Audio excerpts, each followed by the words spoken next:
My preface, the preface to my prologue, was I was about to say, again, the lead-in was I was going to say, here's one of the things that is so difficult to remember, nearly impossible.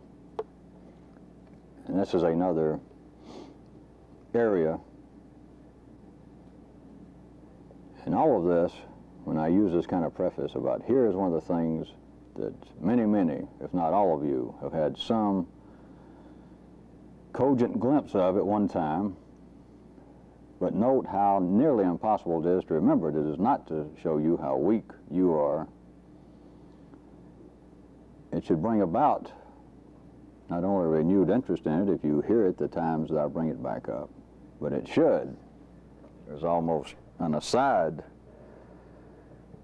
make you very curious of how it is something that struck me and can even now strike me as being of astounding significance, and how things are wired up in such a way, how I in life are arranged in such a way that it's almost impossible to remember it.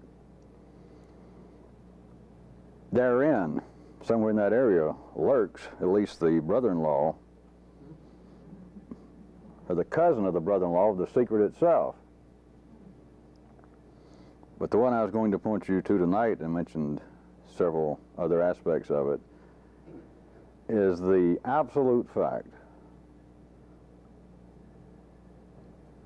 and of course the difficulty, the near impossibility of remembering, but the absolute fact that everything one thinks, everything that one feels, and in fact the sensation of there being an I, a thing that thinks and feels, is chemically based, and it is physically traceable.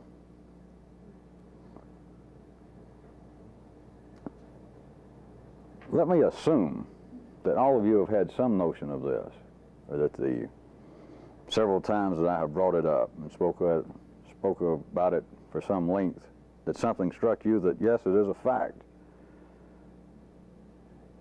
I suspect the greatest literal attempt I made was the first time that I went through pointing out to you that it matters not what apparently goes on outside the organism, whether it seems to be holy messages, whether it seems to be listening to an inspiring piece of music, whether it seems to be reading an inspiring piece of philosophy, whether it's someone telling you that they love you or hate you, that if you strike the source, if you just put it in abeyance for a second, is to realize that all of that comes to you through the senses.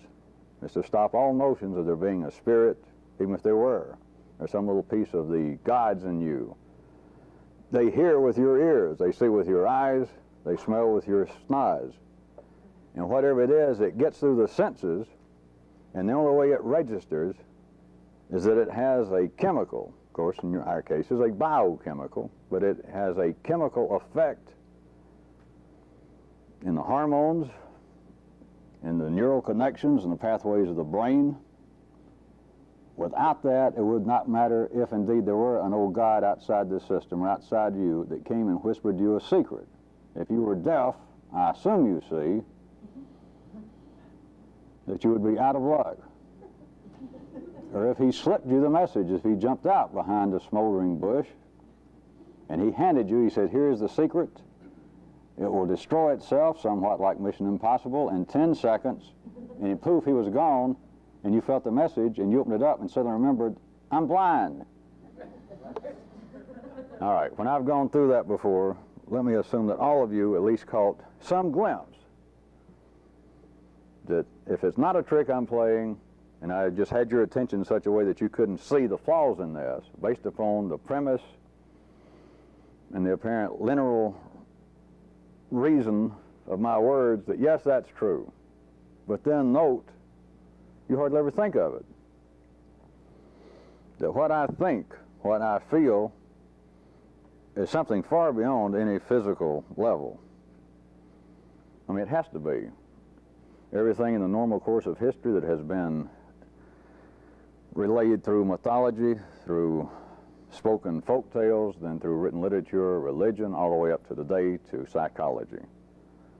Everything either blatantly, pointedly, or, on the contrary, that it is now just an accepted part of the wired-up psyche of humanity, that there is something so unique in man that you cannot talk about thoughts, feelings, much less the thing that seems to have the thoughts and the feelings as being nothing but a chemical process. In fact, right now we're in the midst again of it, as I assume many of you know. It's been brought back up and they're going in a slightly different direction. Things are expanding, but it's back to this thing in neurology, study of the brain, of what is the exact difference between the brain and the mind, and how are they connected, if at all, and several other questions are just slight variations of that same melody. That the spoken or the tacit part is that, such as in the brain, in the workings of man's mind, there is something far beyond the level that one could take and dissect under slides, run through some kind of chemical test, and come up and say, well, here is how thought goes on.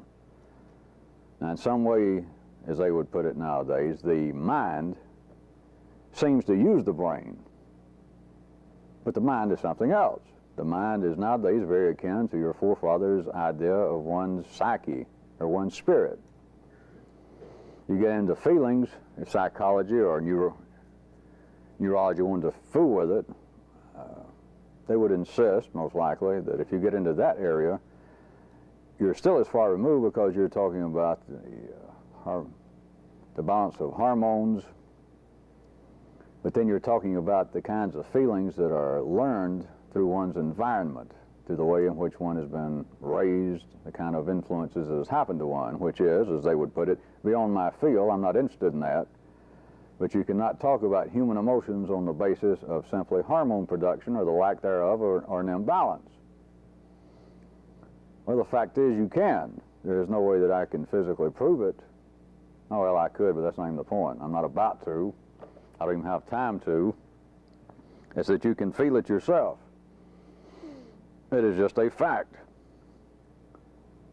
But note how nearly impossible it is to remember that, to hold any awareness of that.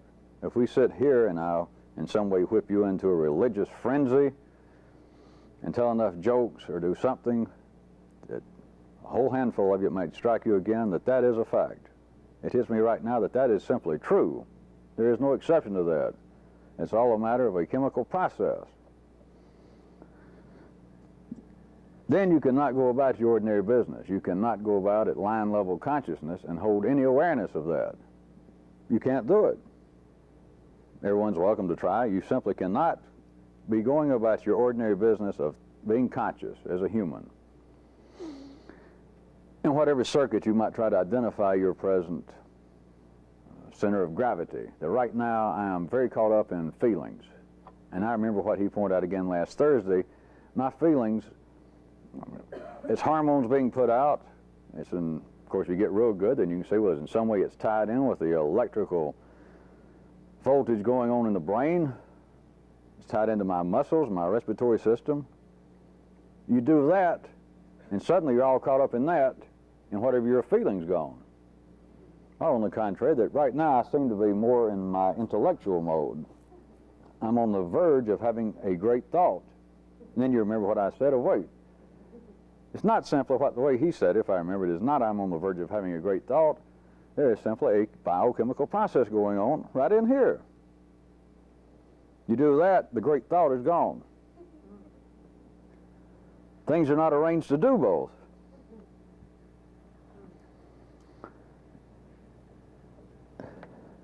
It is an absolute fact, and I could lay on it as part of the, if I was going to change directions slightly, or if I was going to suddenly write a new book and say, here is the final revelation that I have to tell, or here is a simplistic summation of everything I know, or here is a complex summation.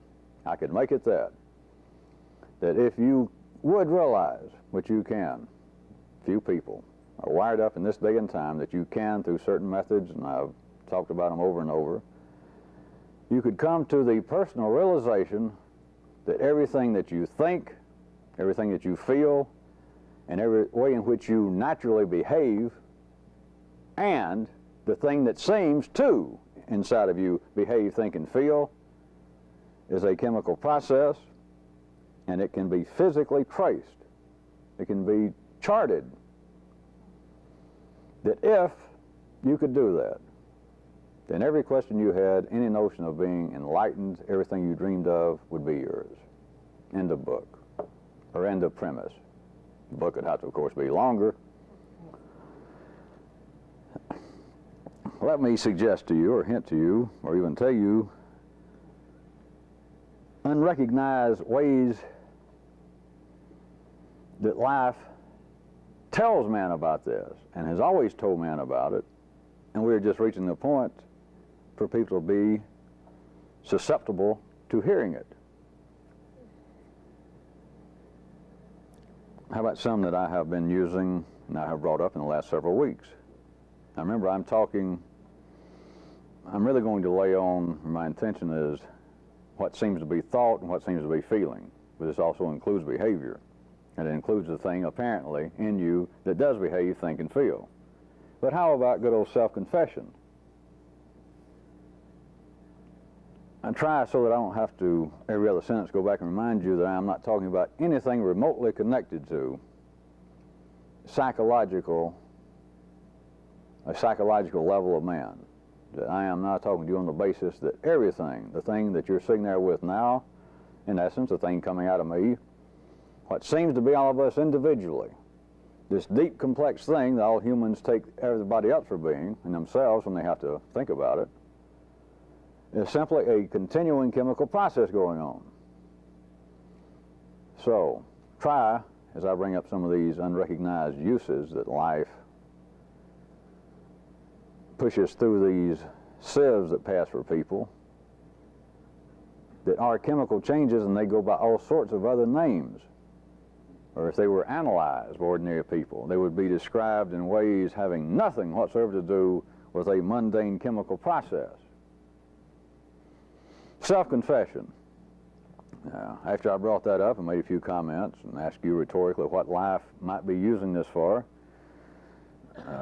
many of you wrote me notes with very good observations having nothing to do with whether they're correct or incorrect, but you're getting close to being able to be intelligent. But forget about self-confession being something, am I interfering with that? Of self-confession having to do with, although I could describe it. If we were going to play children, we could describe self-confession. Here I go, I'll make it up. Some of you probably already thought this, or your partner did. Let's leave it at that. Self-confession, people talking about themselves. Here's what it is. I got it. That most people on this planet, most ordinary dumb people, have such a weak ego, such a weak self-image, because of the way in which we're all brought up, of our mothers and fathers mistreating us and life not going according to plan, or through even a religious description. People have a very unsure picture of themselves. I ask you, do you not feel that way? Don't you feel self-conscious? Nobody on this planet, at least nobody listening to me now, feels absolutely confident in themselves. So arising from that is self-confession as a psychological attempt for one to reinforce this very shaky image, for one to lie about oneself, to tell war stories, as men used to call it, all the places I've been, all the things I've done, when the guy's never done, the most exciting thing he ever did was drive a bread truck. He's never been 50 miles away from home, but after a few drinks, he starts self-confessing. He starts talking about himself. And this is a psychological ploy to prop up this very shaky persona he has. It's not that that's untrue. Of course, we're left again with everything's true to some degree, but it sounds right. Sounds reasonable. Sounds up to date. The same way that alcohol and drugs in you has an effect, and I'll get to that in a minute, the same way it does, that let us assume that all of you are generally sophisticated enough that you would agree something about alcohol, something about certain drugs in the body definitely has an effect on my persona, on my perceptions, on the way I behave even, the way I feel. There's no doubt. I mean, it comes in a damn bottle, or it comes in a toke. It comes in some white powder, so I know that's there. But it's the same thing, involved with some of these unrecognized uses. Self-confession, talking about oneself, is altering the chemical process in the person doing it. To give it a psychological description as I did, I repeat, but now I assume you people have some notion of what I mean when I say that it's not that that's untrue. It's just that it's meaningless.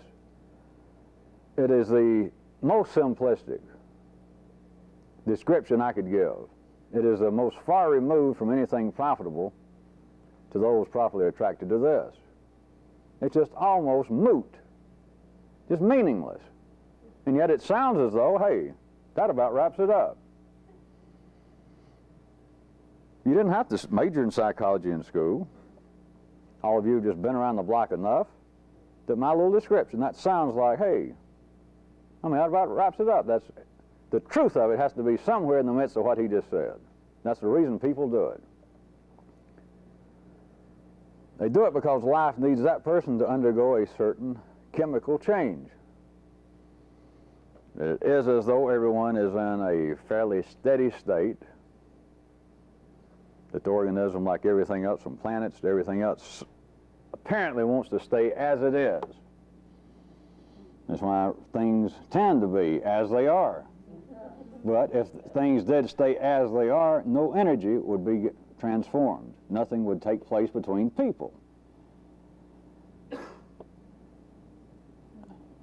Self-confession takes the person doing it, and we're not even going into those hearing it, which it has some effect.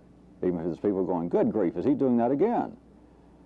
That is not some psychological reaction on that person's part. It is a chemical reaction. But back to the person doing it. You find yourself explaining yourself, confessing your life. It has, at that moment, as you do it, it is changing the chemical balance. And the more it gets into what I guess we would now, or you're used to me calling blue circuit, it can affect directly the output, the use of certain hormones. But let's leave it right now, just a chemical description. It is literally changing the balance. That what you were before you started talking, or what you were, this gets slicing up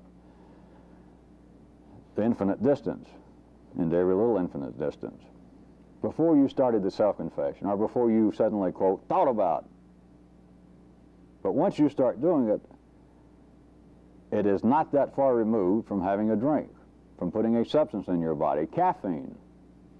I'm not just laying on alcohol and drugs. You could eat a hot dog. You could eat a lettuce sandwich.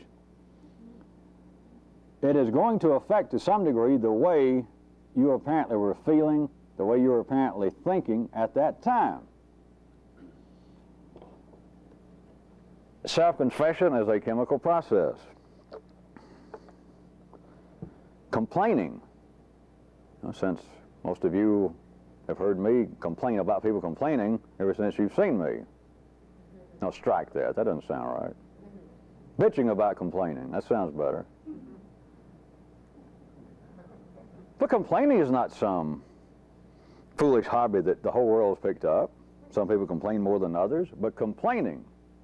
Do I have to sit here and make up another psychological explanation as to why this one person may be inclined to complain? The obvious one, his mother complained. He picked it up. How's that?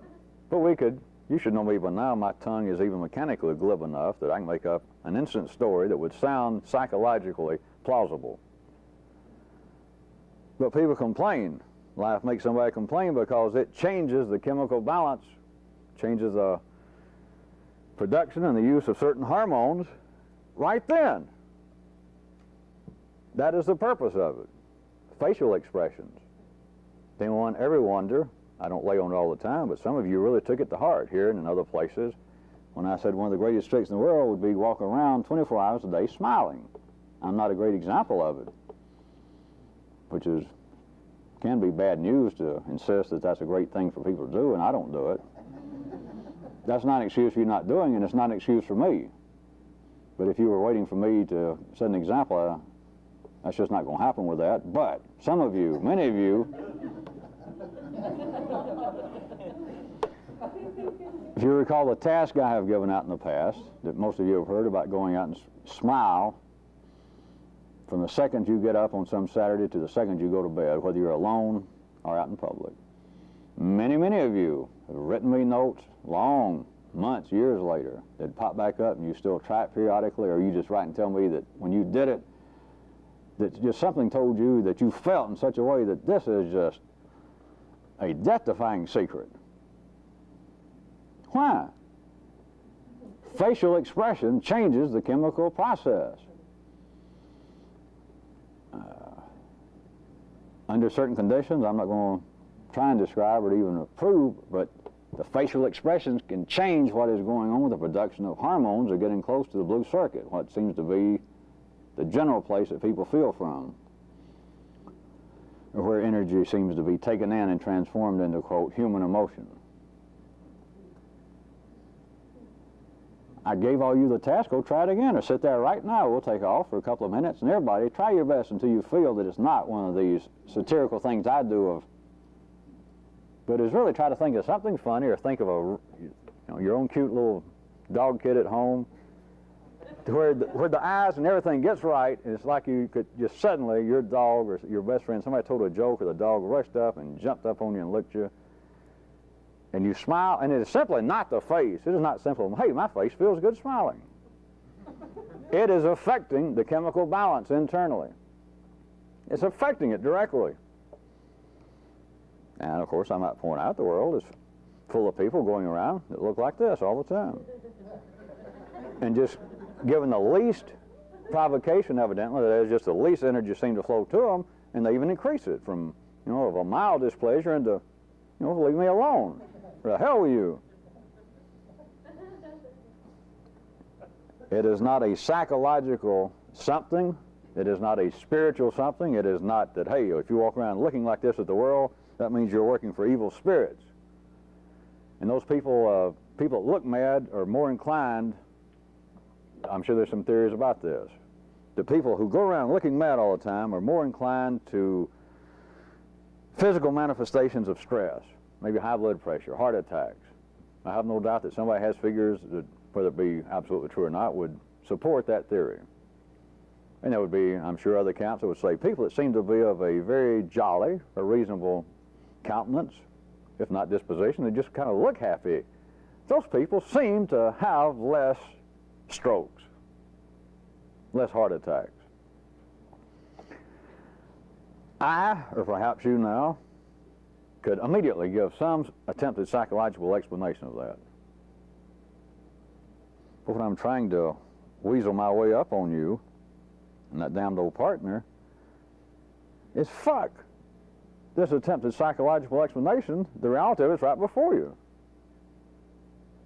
Well, this person grew up smiling because his mother and father always smiled. Or conversely, his mother and father looked like a male and female version of Rasputin incarnate. And so they both, all their life, looked like they had just swallowed,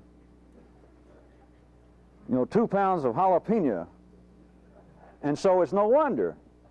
He grew up around that, or she did, so he grew up, or she did, and all the time since I've known them, they went.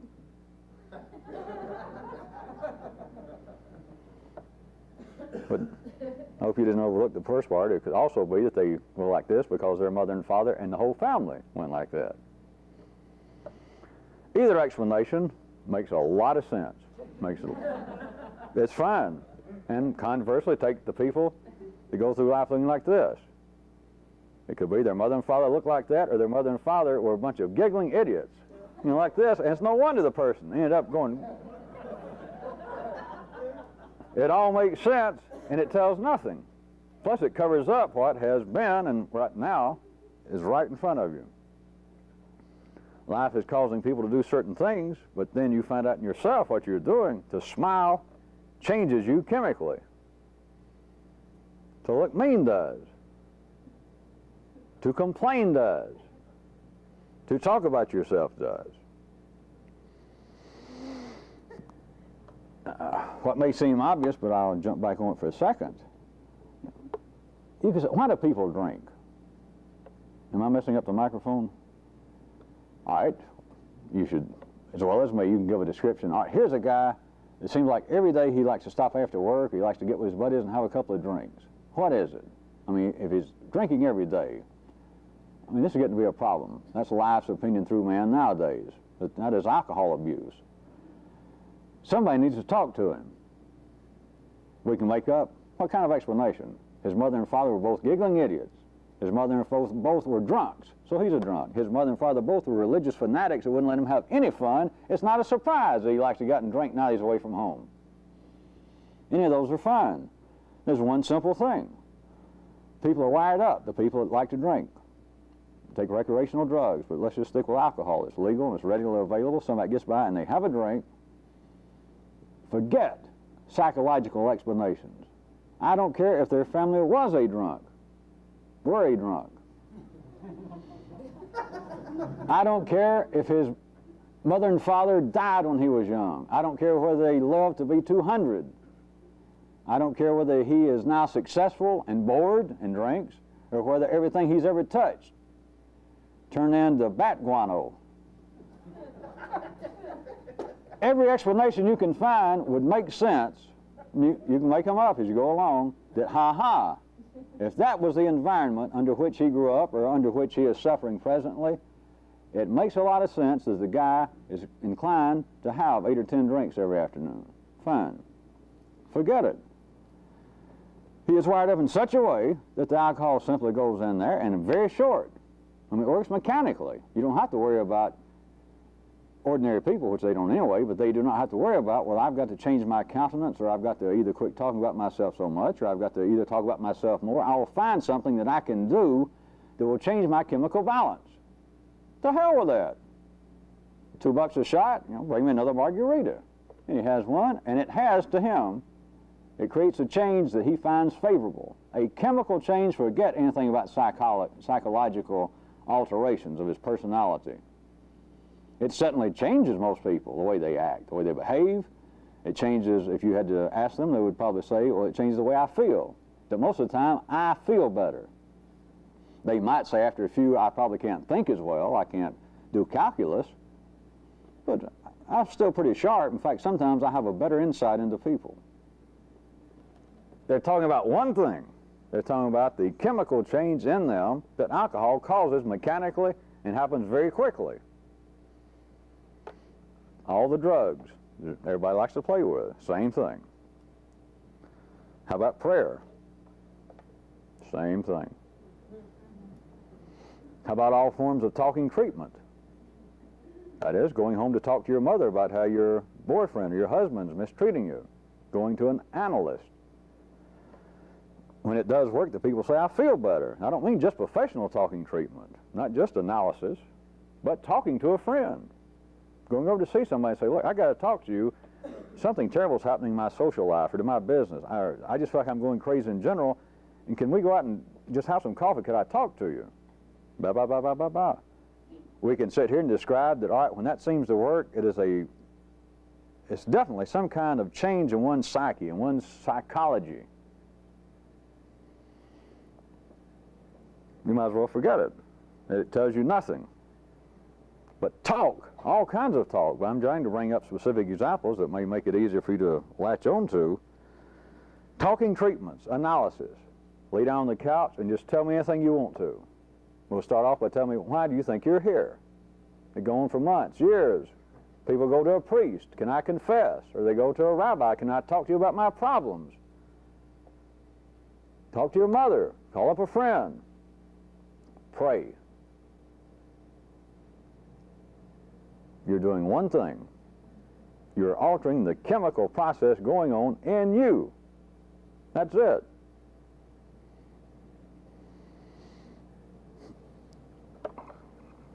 How about silence? How about refusal to talk? How about silence/withdrawal? People that seem to be wired up, that as many other people, let's call it a stressful situation, just to make it quick. That we see ordinary people, and it seems to be they have any kind of stress. A surprising situation, something goes against their apparent plans, and they begin to babble. It just seems like it's, if we're going to speak psychologically, it would seem like that's almost a defense.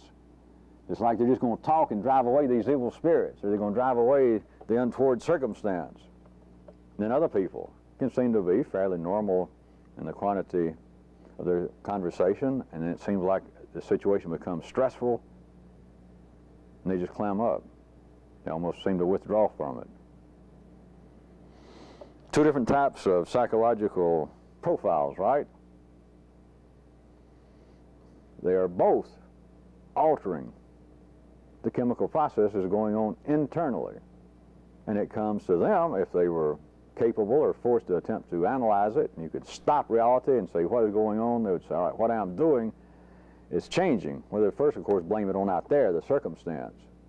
But then what seems to be my reaction, all of this is tied to the way I feel, and then the way I'm trying to think about this. And of course, I'm trying to keep my behavior civil, and to keep myself out of the common jail. But it seems to be that this thing, that would stroke its chin and make faces and be thoughtful, to pose into feeling postures, that this thing is in some way directly struggling with, I'm going to alter my thinking, I'm going to figure out on the basis of what I know about psychology and human nature, or I'm going to alter the way I feel based upon the things I believe in spiritually. And all that's going on is an alteration of the complete chemical process in the person, and it is not that far removed from what happens when you have a drink.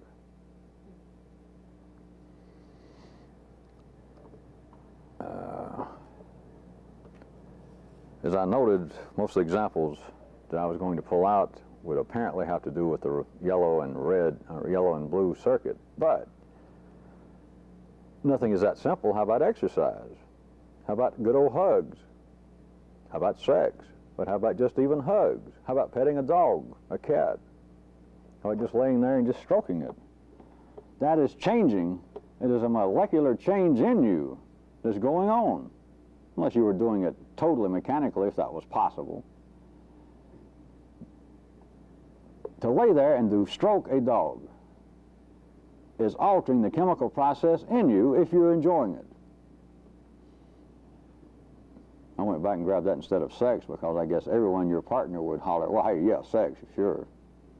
It's not quite that simple. How about just hugging people you like, not just blood kin? Or how about the person you live with, of just hugging when it's not directly erotic? That's not necessarily about to lead to sex or after sex. And for the time being, you're through, and you just lay there and you just rub the person. You just put your face against them. You can talk about love, which I got no objection to. You can talk about what this person means more than anything, and this is something spiritual or psychological, that we're two psychological types and we mesh together. Maybe so. But what's going on is you are getting a pleasurable chemical alteration of your processes by laying there and stroking that woman's behind, or whatever women would do to a man, which I don't guess we need to go into. We should maintain a modicum of decency, shouldn't we?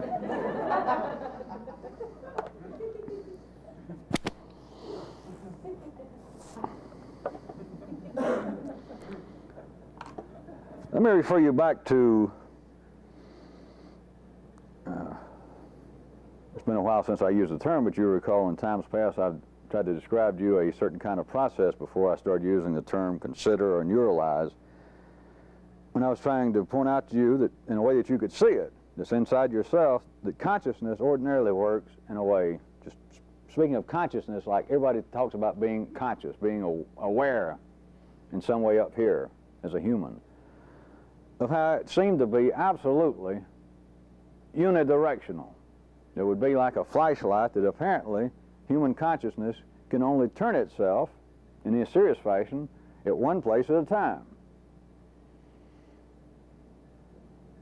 Which, there's no problem. That has helped life do what it has done through man. I guess ordinary people, if they want to be pushy, could call it the ability to concentrate. That wasn't why I brought it up, of course. Now, I pointed out to you some time back in some of my earlier writings that there was a way in which, you remember the task I used to give to go at 10:30, 2:30 in the afternoon, and 5:45 in the afternoon for a week, and at those times for 4 minutes, do not physically stare Most of you are around or you've heard about that task of just physically not staring. And then I told you a little bit more is to notice what that apparently did to consciousness or to the thought processes. And then sometime later I did point out that there was a way in which that this was just a reflection of something internally. Reflection of something I'm about to point out in a little more detail. That you could, even without moving your eyes constantly, was internally you could turn consciousness instead of like a flashlight in one place at a time, almost like a searchlight or a light in a lighthouse. That it was just continually doing like this, even if you were not in the conditions to do your eyes around all the time. Such if you were trying to sell somebody aluminum siding, they might think that you were less than totally trustworthy. I mean, people are bad about that out in the ordinary world.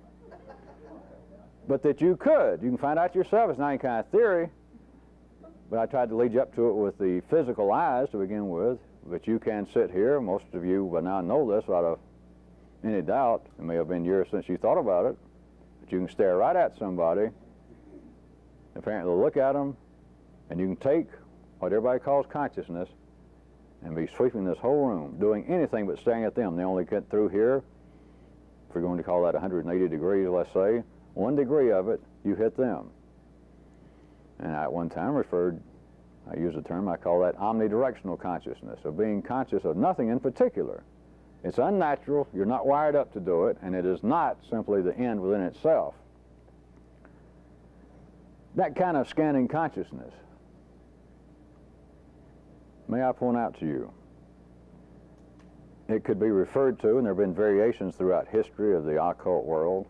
Mine was the best because mine was contemporary. But there have been variations in many places for thousands of years as man was growing. I could easily describe that, just change a few words, or I wouldn't have to change, just throw in a few more words, or me put on a turban. And that would without any doubt be a spiritual message.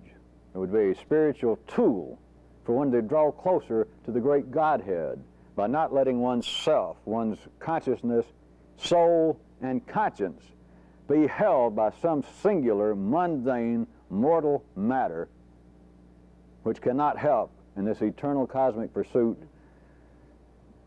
to go do a dinner with God, go take a meet with God. So I could describe it that way.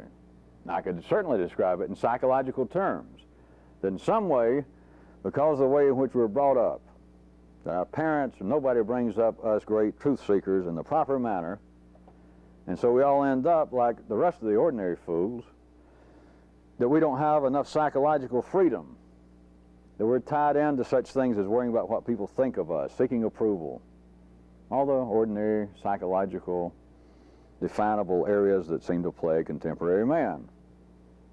So I could make it sound as though this is an attempt to break away, to loosen these kind of psychological fetters that we have. That kind of scanning consciousness is one thing. It is an unnatural upsetting of your chemical balance. That's it, literally.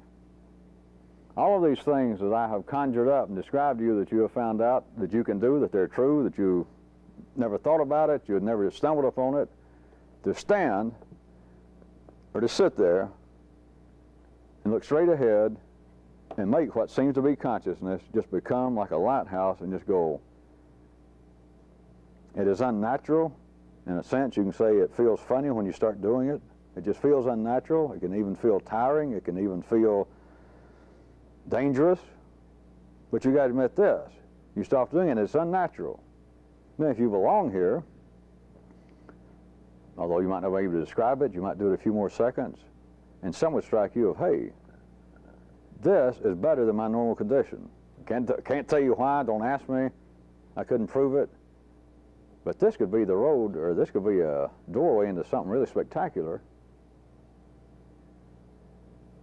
You can't remember it. You can't remember to try it.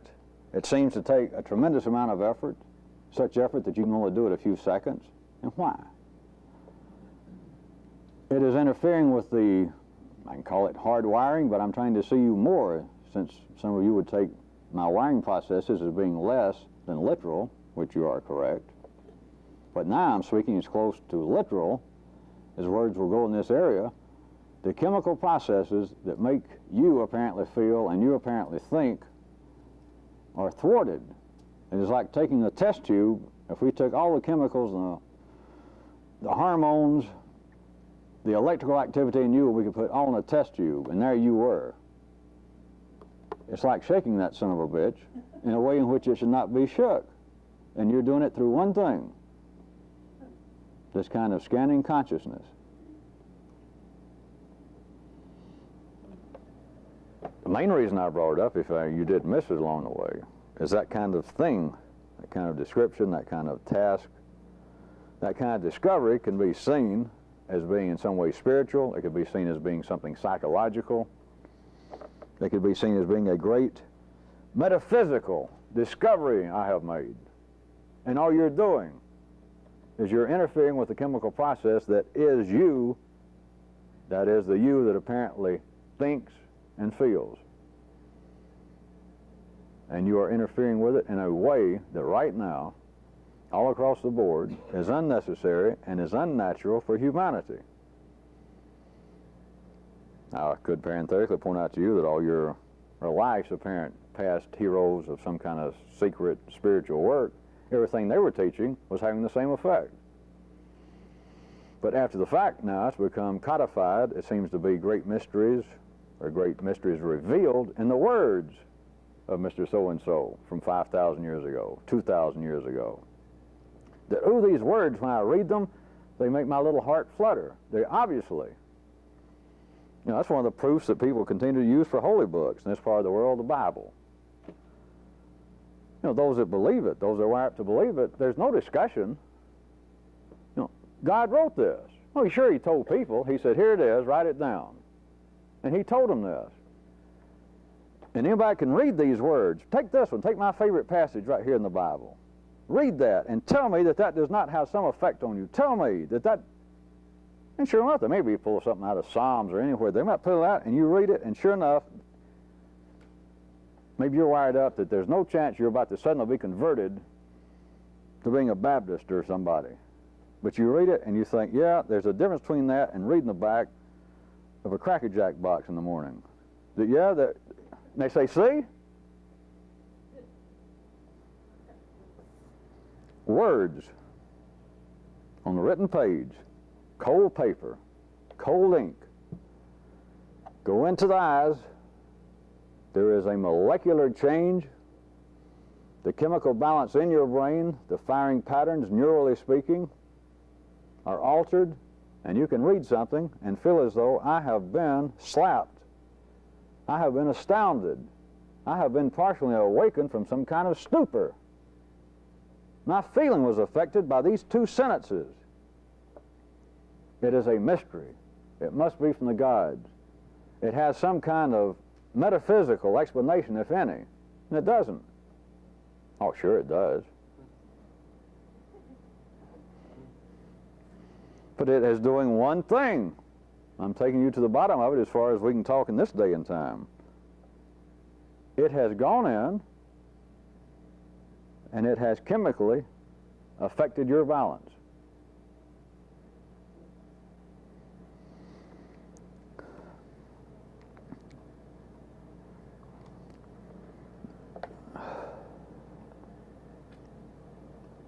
A short note that many of you suspect, or some of you already are practicing without any description of it, it is of importance. More on your own than me making you do it. But you don't hold your breath for me to attempt to make you do it, but there is an importance for you to begin to discover the means and the necessity of controlling your own, particularly yellow and blue chemical balance. And two of the primary areas that I have suggested and put into task is to be of good cheer and to have good plans with cheerful conviction.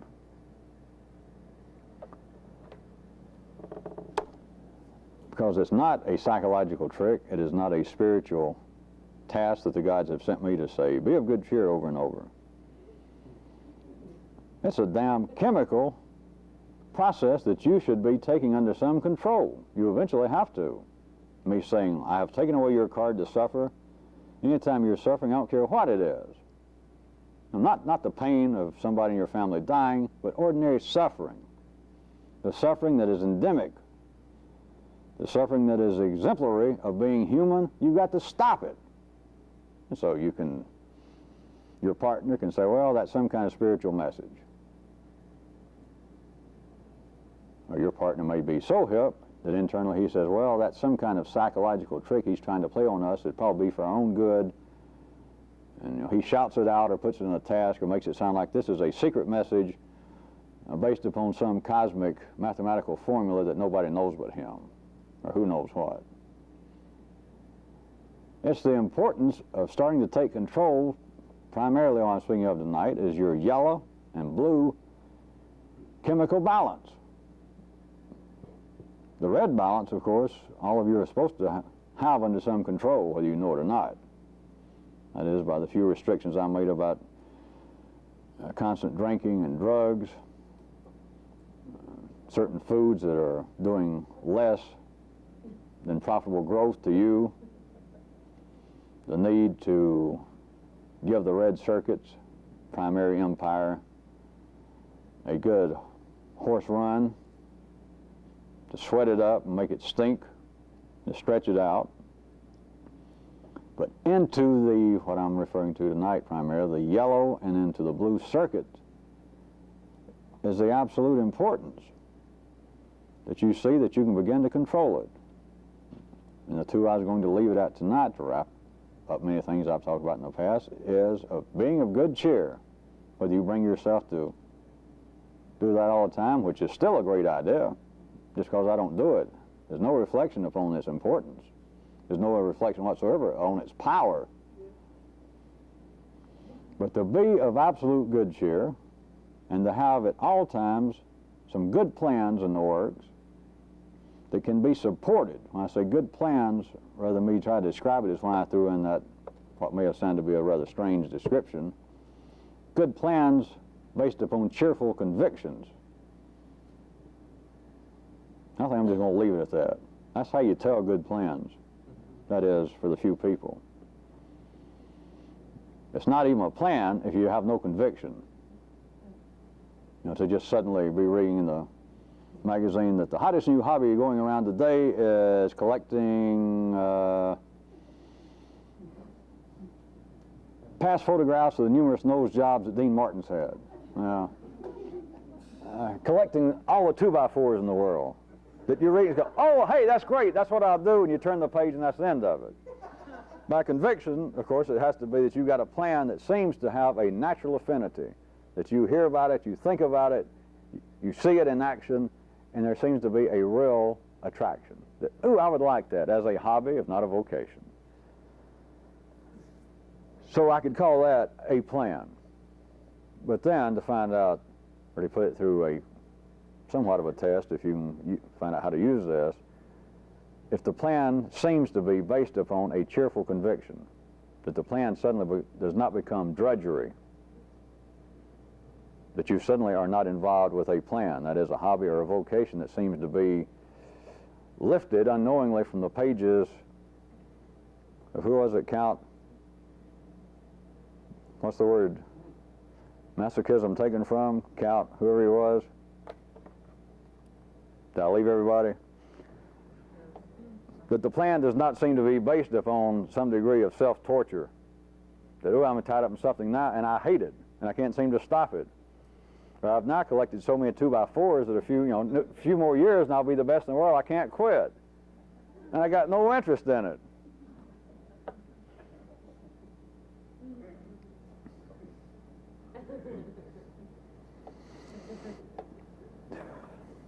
And all the times that I have, as some of you know about that, I've gone through attempting to describe all the way from unidirectional attention, attention that does not stop, attention that is continually scanning. Then I moved into, I guess, trying to narrow it down, and I gave you the word consider. I used that for a long time, and then many people that were writing me, and I used it in one of the books somewhere, kept trying to, or did point out that one of the swamis and gurus of the past 30 or 40 years had used that word in another context, and I had overlooked that, and so that's the main reason I dropped it, because so many people were thinking I was talking about the same thing, and I just, as us mystics say, I didn't want to fuck with it anymore. So I changed it to neuralize.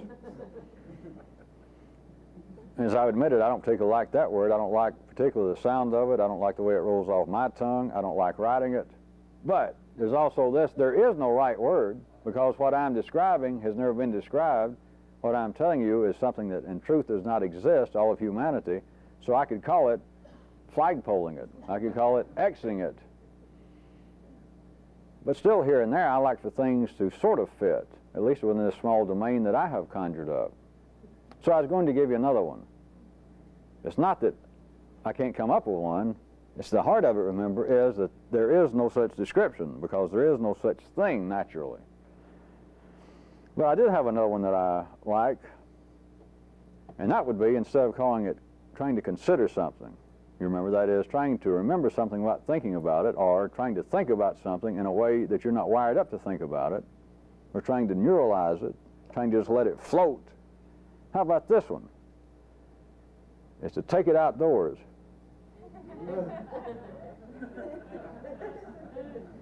I'm not saying that that's the new one, but I couldn't resist telling you that the subject at hand, that is, that apparently you are trying to consider, that you're trying to neuralize, that you seem to have some desire to understand, the subject at hand. It's like you take it outdoors, is that you take it out of the doors that the yellow, and in part the higher parts of the blue circuit, but for the time being, that you take it out of the doors that the yellow circuit normally has everything compartmentalized into. That there's a door between, of course, that which is acceptable and unacceptable, that which is true, that which is not true. A door divides that which is possible from that which is impossible.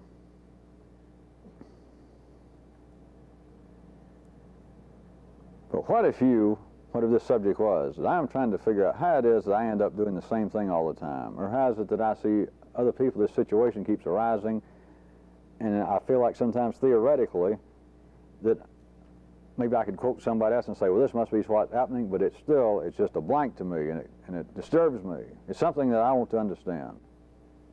How about take it outdoors? I like it. I like it for this week. I like it for the description I gave you verbally of being able to take something and take it out of the doors. However you approach it, however you were wired up to approach this thing, hey, I can't understand this because I just like it so much, and here it is, a large number of people doing it. Something is funny somewhere. Or conversely, how is it that I have these dreams? How is it up here that I seem that the door between that which is acceptable and unacceptable, I find this quite acceptable, and apparently every civilized person in this part of the world goes, ew. That's curious. Let's take it outdoors. Well, as we say in the trade, I thought I would share that with you people. Let that get into you. If you want to open up your space.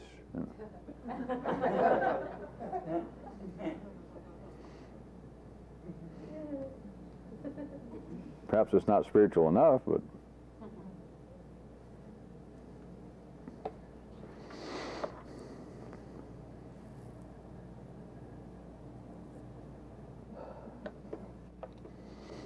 I'd like to completely change the subject. How about this? How often, if ever, have any of you done this? If you haven't, you can hear me. Let us say with your little hairy child at home, your dog or your cat, that this domesticated animal is completely at your mercy. It goes out when you let him out. She eats when you feed her. She's sick. It's up to you to take her to the vet. And you can see this scenario if you hadn't done it. that everything you almost have to do for the little kid. And there you are laying, and you may be talking to the kid, if any of you would stoop that low or that high. And maybe then you say to the dog, you know, here I am, I have all the food you eat when I put it down, you get water, you get a treat when I give it to you. And then you think, yeah, but the truth is, you're in charge.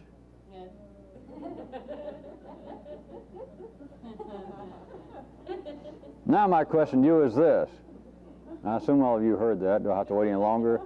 That I seem to be the one doing everything. That you live almost at my whim. But the truth is, you're actually in charge.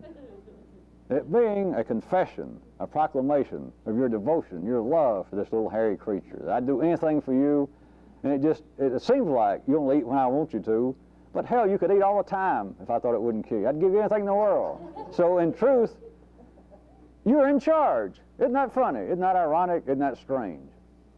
All right, my question is this. I'll ask the question and then see if it's worthwhile pursuing it with you good people here in River City tonight. Could anything, that includes anyone, could anything, anyone, truly be in charge if it did not have the awareness that it was?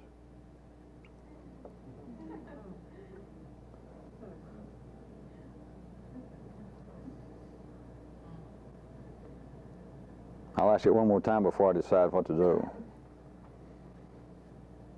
Even though apparently, or from one viewpoint, you are telling the truth to turn to the dog that almost lives totally at your whim, that everything's dependent upon you, and you could, from one viewpoint, say, hey, the truth is you're actually in charge. And my question is, could anything, including anyone, could anything truly be in charge if it were not aware it was?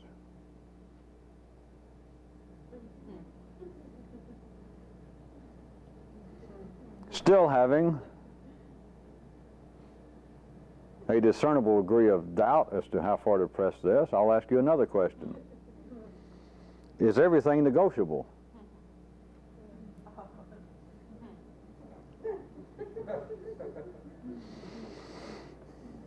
Let me ask you one more.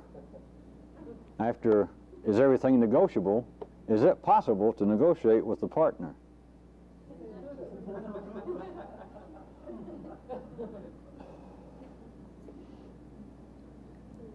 We could wrap this up into its circular, if not spiral, temporary conclusion by following that up again with, can anything actually truly be in charge without being aware that it is? Does anybody see that that could, in a strange way, lead back to the beginning of this little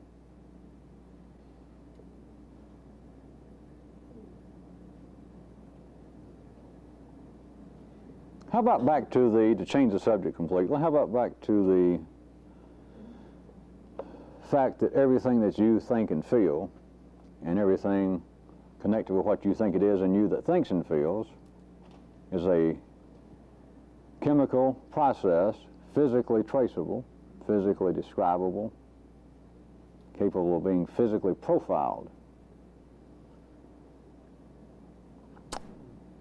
Would anybody see a connection between that and between my questions as to whether anything could be in charge like knowing it is, whether everything is negotiable, and whether it is possible to negotiate with the partner?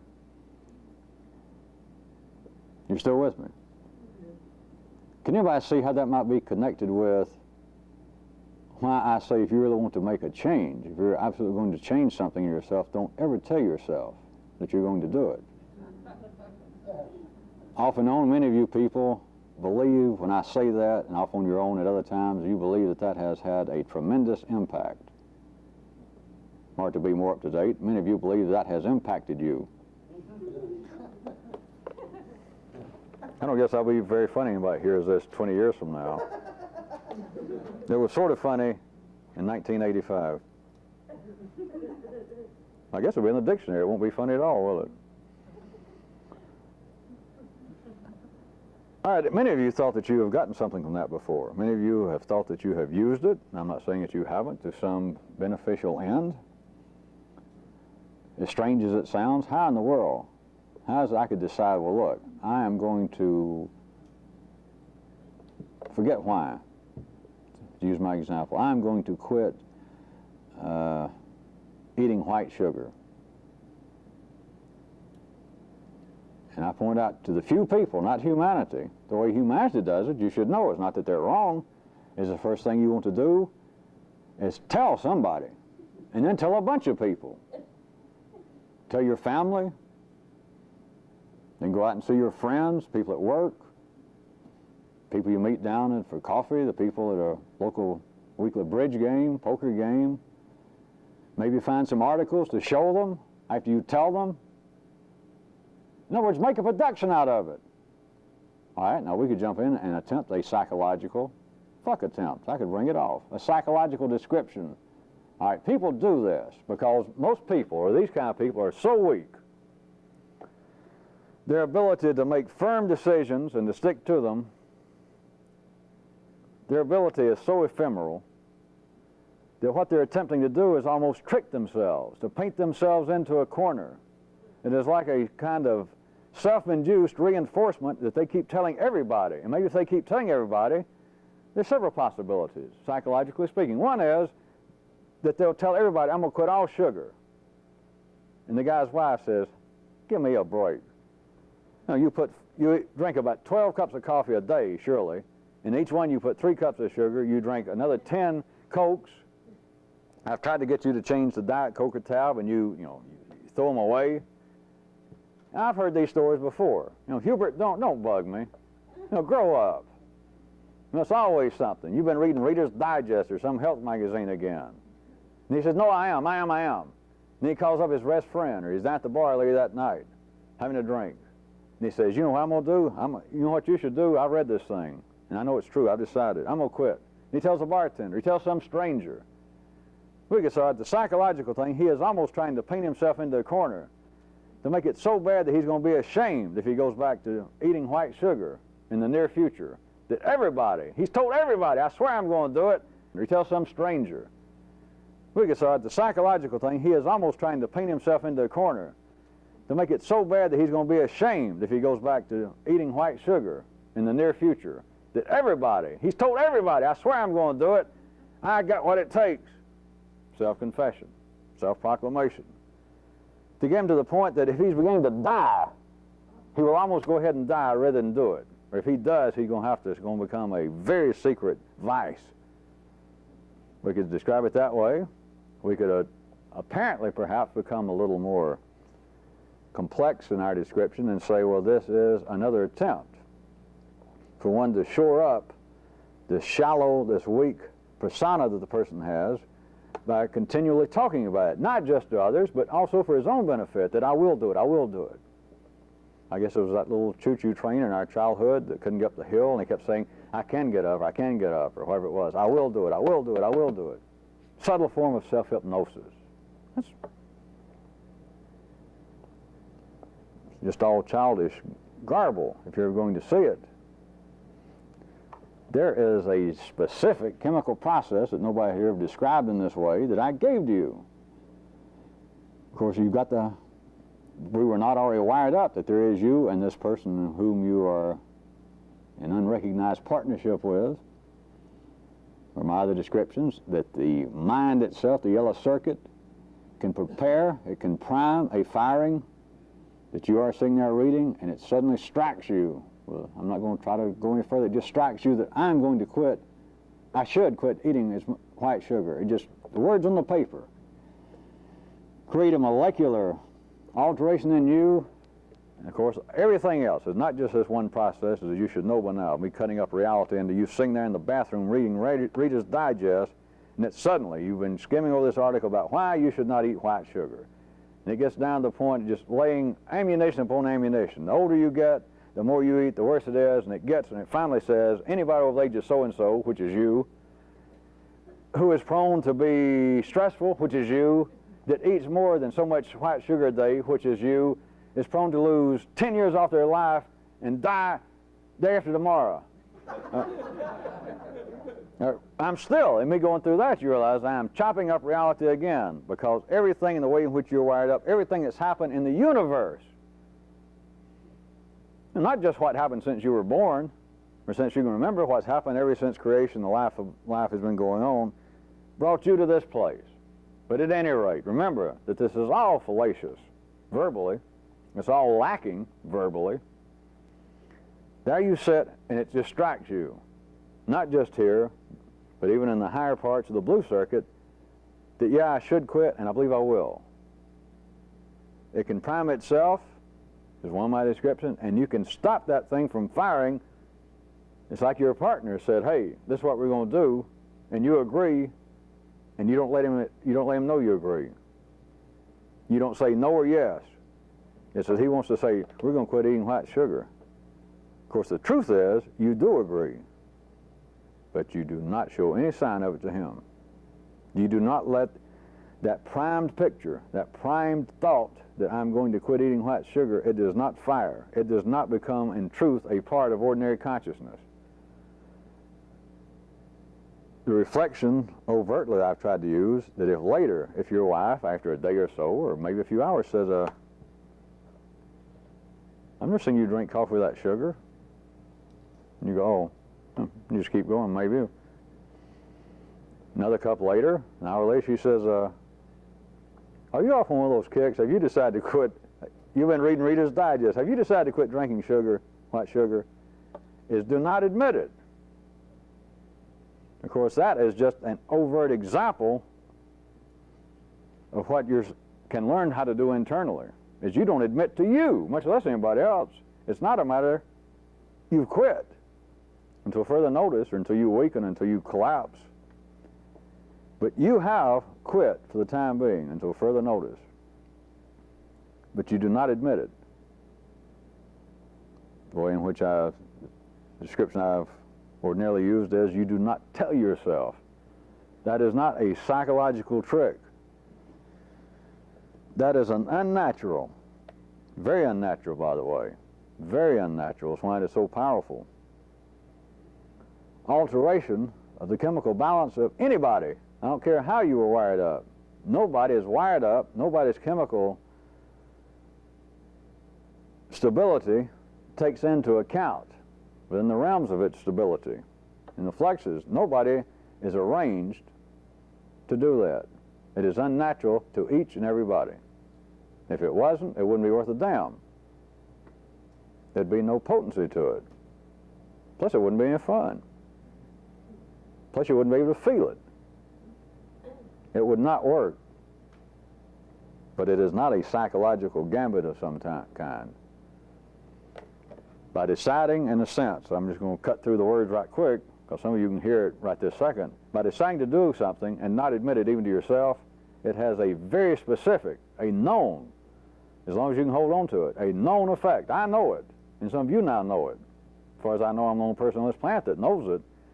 But I knew it before I told you that it has a specific effect on the chemical balance here and in the blue circuit specifically. And it's unnatural. In a sense, it is stressful compared to the ordinary processes through which one would go by deciding, proclaiming, I'm going to do so-and-so. Not only tell yourself, but as you understand, tell anybody else. Tell as many people as possible. That has one effect in life.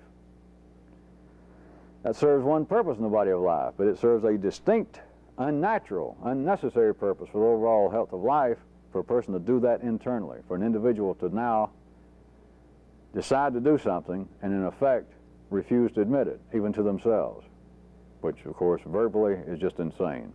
It can't be done.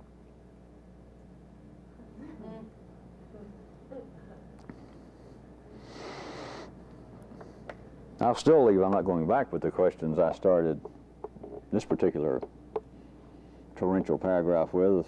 Is everything negotiable? Could you negotiate with a partner? Let's get to more local, contemporary affairs. I haven't pulled anything out of the news tonight. How about this? Critics of the artificial heart. Prime example presented itself recently. Wife spoke right up, and I happened to be listening. Critics of the artificial heart. To refresh everyone's memory, we now have two that I know of, people who have received those mechanical hearts still alive. One of them has been with his heart 8 or 10 months, and he is still in intensive care. He is on a breathing apparatus that he would die, as far as I know, if they unplugged it. Not the heart, just the breathing apparatus. He's laying there, he's alive, his blood's being pumped by a mechanical plastic heart,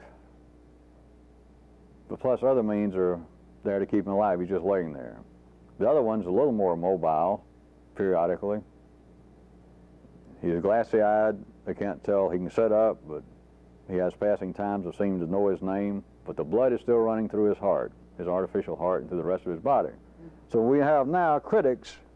It was only been less than 2 years ago when they first put in the mechanical heart, and it was the headlines every day. The hard print, soft media, that was the story. And it was amazing at that level. But now, a little more than a year, very little over a year, there are now critics. They're getting serious coverage of the artificial heart on this basis. They're questioning the quality of life of the surviving recipients of the heart. You know, is it worth the money? For one thing, is it worth the effort that they have put into it? That, yeah, the guy they said was going to die because of his heart condition. Let's take that as a given. They put it in at this horrendous cost. It's now hundreds of thousands of dollars a month to keep him alive, and there he lays, he hasn't moved.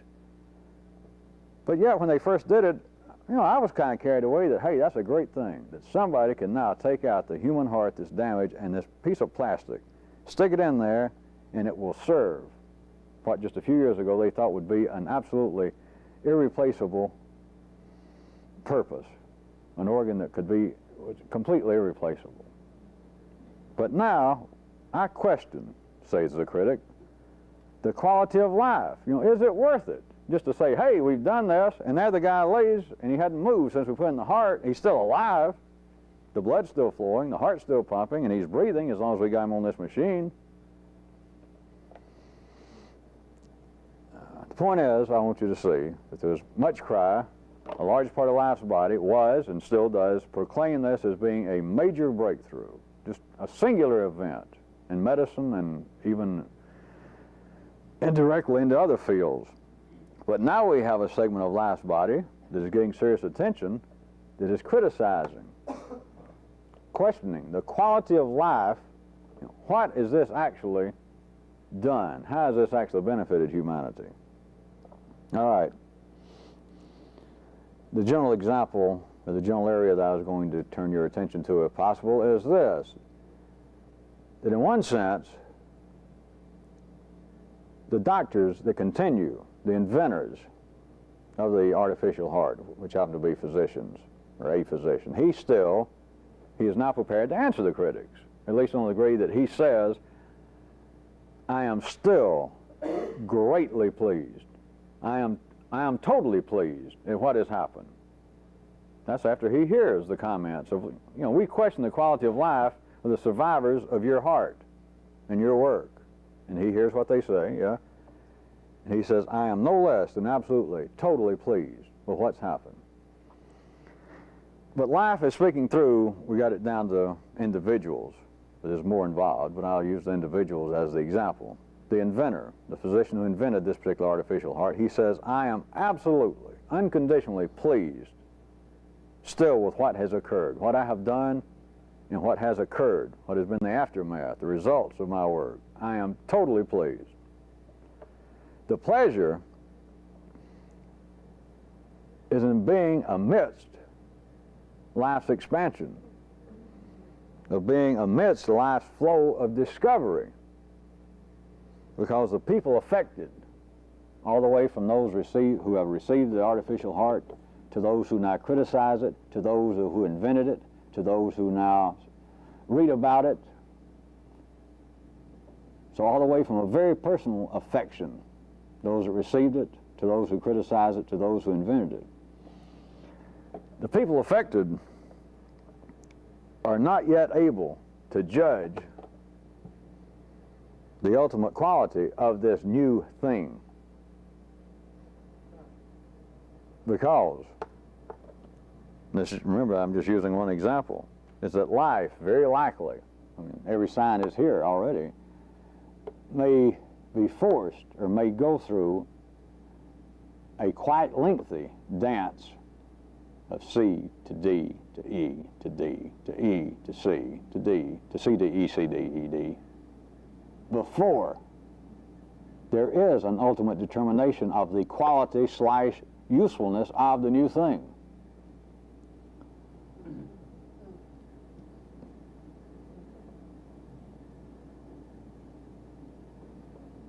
Remember, I just picked this out as an example that's right on the headlines. But that is the nature of what seems to be progress. There were two things I tried to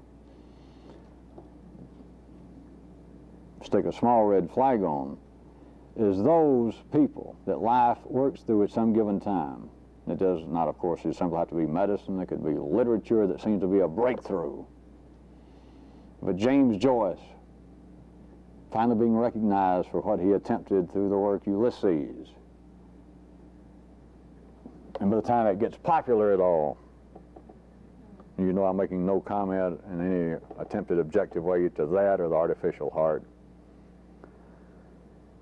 But by the time it becomes popular, that it's already proclaimed by some people that here is an improvement, here is a breakthrough in literature, in medicine, in science of some kind. By the time that happens, it's going to start being criticized, that someone is going to begin to criticize this piece of garbage. A man claims to have spent 30 years writing this 400 or 500 page book, and it's gibberish. I've got a master's degree in English Lit. I've got a PhD in philosophy. I have attempted to read Ulysses, and I'm telling you people, it is a hoax. It is pure gibberish. And you people are taking it as being some kind of major historical significance in literature, and it's not true.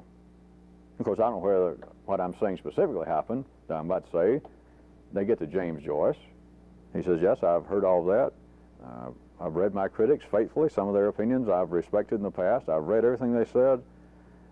But I think it speaks for itself. I am satisfied with what I did. I intended to do what I did. The pleasure, assuming that he did express such a thing, the pleasure was not that I some way personally invented this, that I concocted this story. It's not just simply the pleasure that I invented an artificial heart that works. It's not that that's not true if they described it that way, which they very likely would, but what I'm telling you, the pleasure, when those that seem to withstand their critics, at least for some length of time, and say, yeah, I hear the criticism, but I am pleased. I am no less than unconditionally pleased with what I did. The pleasure was being amidst life's flow of discovery, of life moving. That is the pleasure, and that's how people can apparently stand up. That is, some aspect of life through people can apparently stand up in less than an overtly combative manner to criticism by simply saying, yeah, I hear it. I can even see where they're coming from. But I am pleased with it. That's all I can tell you. I am pleased. But the pleasure was them being used, them being amidst life's own flow. But the people always contemporaneously involved, the critics of the thing, whether it be literature or an artificial heart, the critics and the inventor, the proponents and the opponents, at the time involved was some isolated artificial time that I could specify, that all of this went on, that it seemed to run out of steam, or one camp seemed to take over and they decide Ulysses is a work of art and everybody says it isn't, a fool. If we said that took 30 years, whatever, that's the time I'm referring to, apparently in horizontal time. But within that time, the participants, the opponents, the proponents, could not identify, life could not speak through them and decide as to its ultimate quality, to its ultimate worth. That's why the conflict was going on. Because if it survives, life is going through several stages. That Ulysses will be, apparently for a while, denounced and fall out of favor. And then suddenly it seemed like 10 years later, somebody at the University of Heidelberg or Birmingham says, hey, do you realize I have checked that no one has used Ulysses in undergraduate work in this country? I'm talking about in the United States, a civilized country in the 20th century. It suddenly struck me that nobody has used it as required reading in over a decade, and then it seemed to open up a floodgate. And then suddenly Ulysses is hot all over again, and publishers are vying for the rights to put it out again in paperback and get on college campuses. It is the dance that I'm referring to, of life going through C to D to E, proponents, opponents, and then apparently into irrelevancy. It's just forgotten. Or if anybody mentions it, it's like it's yesterday's news. It's a hula hoop. And then it gets hot again, then it dies again, then it's praised. And it seems to rise back up, and everybody says it is an overlooked, a forgotten 20th century masterpiece, and that survives 7 years. And then suddenly somebody writes a book, the ultimate critique of Ulysses, and they just seem to tear it to shreds. They seem to show that he picked up pieces of this from about 24 other fairly obscure books ranging all the way back to 5 BC. And then suddenly it's like, hey, boy, were we fooled again for 7 years, and it's gone again. All right, that's the dance I mean. But life goes through that, not people. That life goes through that before there is an ultimate determination as to, to put this in slashes, to its quality / usefulness.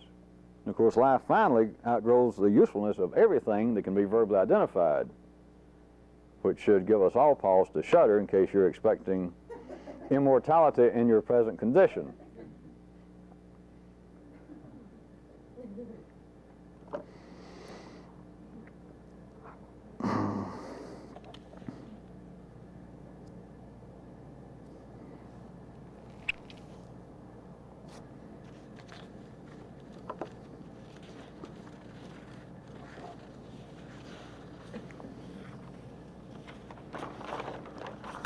Somebody wrote me something from last week that I was going to say a few words about.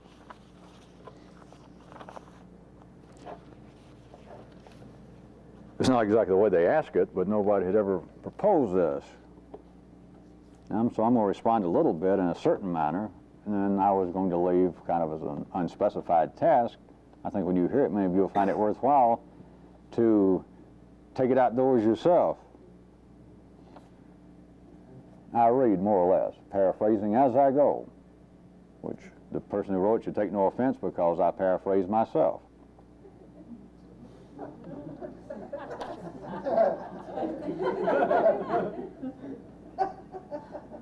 That almost sounded like it was possible.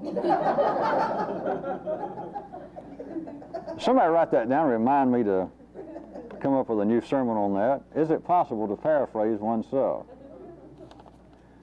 And I quote, more or less, "Whence cometh the feeling in men that they have a duty to pass on their knowledge to the next generation? This appears to be more prevalent in males than in females." All right. There's nothing wrong with the observation. I'm not going to answer it in exactly that same way, and they had more to say, but nobody had ever brought up that particular thing. So let me point this out. You heard what the person put it this way: males seem to have a duty to pass on knowledge more than the next generation. All right, it's not an unfair observation the way the person started, but let me stretch it out for you. Let's strike out them asking about knowledge. Let's say generational genetic transcriptions.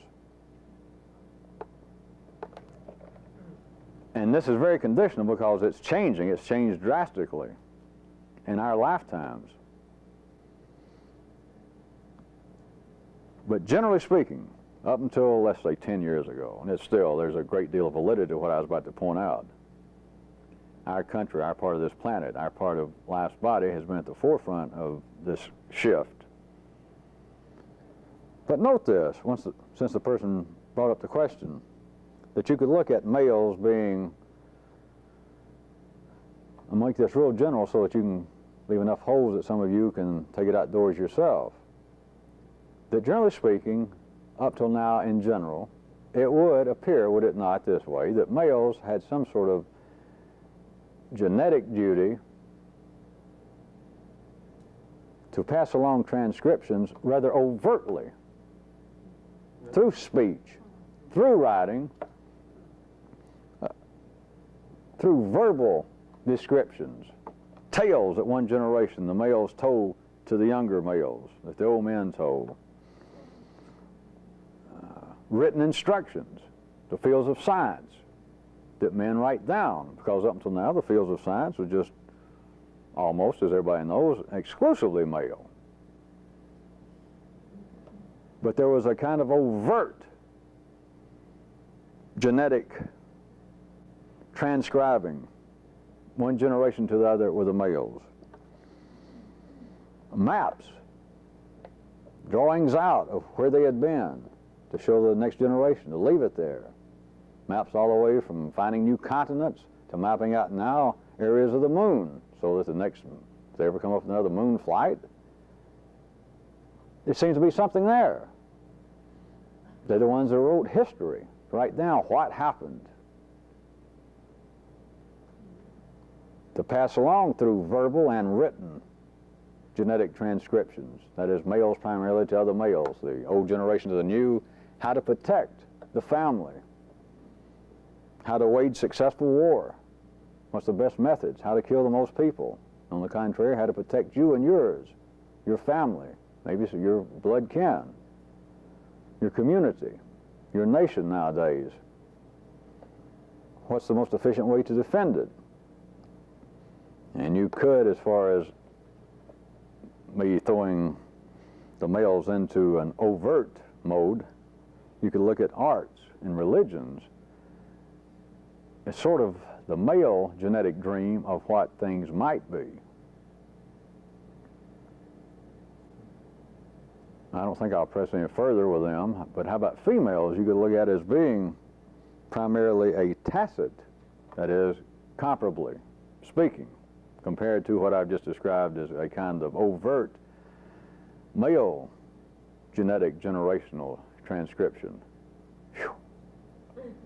But you could look at females, it'd be more of a tacit genetic serving of information of such things. And you understand, well, I think you'll hear me, at least you women will, if you're not already in front of me, that rather than it being up until now, even though it's changing, it's still great validity throughout the planet, that rather than being based upon primary modes of written and even directly verbal transmission from one female generation to the younger, it is more of a tacit, and it does not have to be written down, but having such things to do is sexual behavior. Not just themselves, but since they're the ones that control how the sexual situation is going between men and women, as much as anybody controls anything. But that's the kind of information that came down from mother to daughter. And you women were young women, whereas I wasn't, to tell you the truth. I know it through genetic offshoot mystical means, but, you know, let's face it, I never was a teenage woman. But that kind of information gets passed, and it gets passed not in the kind, as I was intending to infer, the kind of overt manner that men apparently are duty-bound to genetically pass along, that it seems to require that it be overt, that it be talked about, that it be written about nowadays, or throughout recorded history, of course. And that women, along other lines of a kind of tacit genetic transcribing of information, like child care, the general care of a family. And if you can get real subtle, I don't think I'll try to give you an example, but again, I think some of you will get it. It's compared to the kind of examples I use for males, and that kind of overt. It's females have, comparably speaking, have almost been in charge of a kind of tacit increasing of the civilization, the civilizing of the lower circuits of everybody. A kind of encouragement for a better emotional life of the whole community. You can look at it as their community, the community of man. A kind of I'll do one more I think some of you can hear. It's a kind of, when I said the civilizing of the lower circuits, you could almost look at the lower circuits also as being in a sense synonymous with the opposite sex. But it was a good observation that the person made in the question. But some of you, I suggest to you, could get something on it of your own if you take it outdoors. It's not just an absolute, the examples I made up. It's not that men are absolutely in charge of written history, of the arts. It's not that women are absolutely in charge of how the sexual behavior of the family or the community in which they arose is going to run. But comparably speaking, there is validity in what I pointed out. But there are numerous others, to say the least.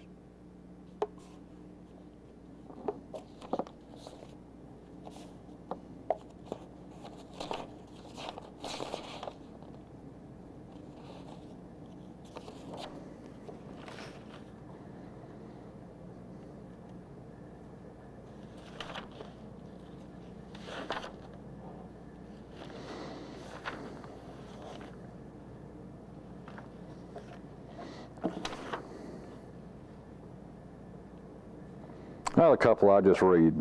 I like them. Something of the nature of partnership is surely revealed in the curious fact that, quote, I am right is invariably spoken in the present tense, while, quote, I was mistaken is just as certainly uttered only in the past tense. I'm not sure I understand it, but I like it. Another one. In regards to my asking you or bringing up the matter of self-confession and what possible purpose life may have being served through man by a man continually engaging in self-confession. And this one reads, self-confession would seem to perhaps function as patches for the cracks of inconsistency that appear. I, quote, confesses and adds another facet to its cut. It absorbs but does not relate. This hides the division one feels better after confessing, since the need to confront conflict and division within has diminished, if not vanished. And to that I say, take it outdoors, you all.